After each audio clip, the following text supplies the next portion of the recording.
நதிநீர் இணைப்பு ஆகியவை குறித்து தெளிவாக கனவு கண்டவர்தான் நம் பாரதியார். தேடி சோறு நிகழ்கின்றவன் அல்ல, பல சின்னஞ்சிறு கதைகள் பேசியவன் அல்ல, பல வேடிக்கை மனிதனை போல் வாழ்ந்து வீழ்ந்தவனும் அல்ல. அவரை வீழ்த்தவும் முடியாது. அவர் பெயரை கேட்டால் வெறி பிடிக்கும், அவர் கவிதையை படித்தால் பிடிக்கும். நம் மரபணு முழுவதும் தமிழ் ஒலிக்கும்.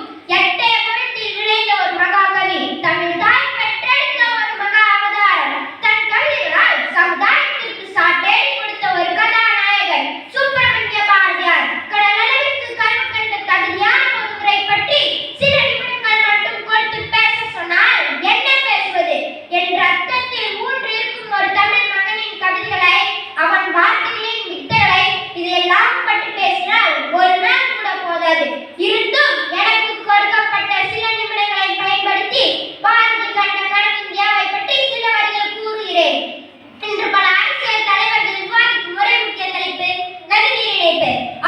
நதிநீர் இணைப்பு பற்றி அன்றே கனவு கண்டவர்தான் நம் பாரதியார். சிங்கள தீவினில் பாலம் அமைப்போம், சேதுவாய் மேலேற்றி வீதி அமைப்போம், வங்கத்தீவு வாடி வரும் நீரின் மிகையால் வையத்து நாடுகளில் பயிர் செய்வோம் என்ற பாரதியின் கனவு தற்போது பெண்கள் ஆண்களை இல்லை என்ற நிலை உருவாகியுள்ளது. வீட்டுக்குள்ளேயே அடைந்திருந்த பெண்கள் தற்போது விண்வெளியில் பறந்து கொண்டிருக்கின்றனர். வானை அளப்போம், கடல் மீனை அளப்போம் என்னும் பாரதியின் வரிகளுக்கு ஏற்ப நிலவுக்கு சென்று பல்வேறு ஆராய்ச்சிகளை மேற்கொண்டு வருகின்றனர்.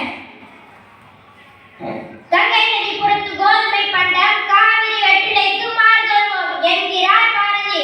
தற்போது வடிகட்டில் எண்ணில் அடங்காத மாற்றங்களை கண்டுள்ளது இந்தியா. ஒன்றல்ல, இரண்டல்ல, 1000 கனவுகள் பாரதியின் வாழ்நாளில் இருந்தது. அவர் கண்ட கனவுகள் நனவாகிக் கொண்டிருக்கின்றன. ஆனால் சுதந்திர கனவை நாம் பெற்றிருந்தாலும் இன்னும் அது முழு பயனை அடைய முடியவில்லை.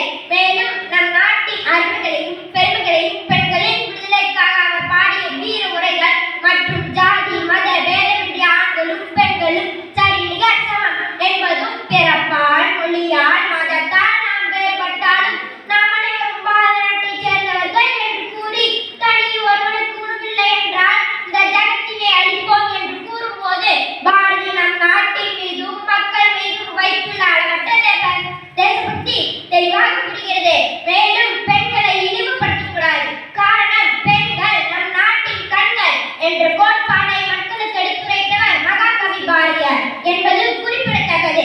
சுதந்திரம் எனது பிறப்புரிமை, அதை அடைந்தே தீருவோம் என்றும் 1000 நூற்றுக்கு சாதியினும் அந்நிய வந்தன நீதி என்று கூறி நமது ஒற்றுமையை உலகிற்கு எடுத்துரைத்தவர் மகாகவி பாரதி. அனைவருக்கும்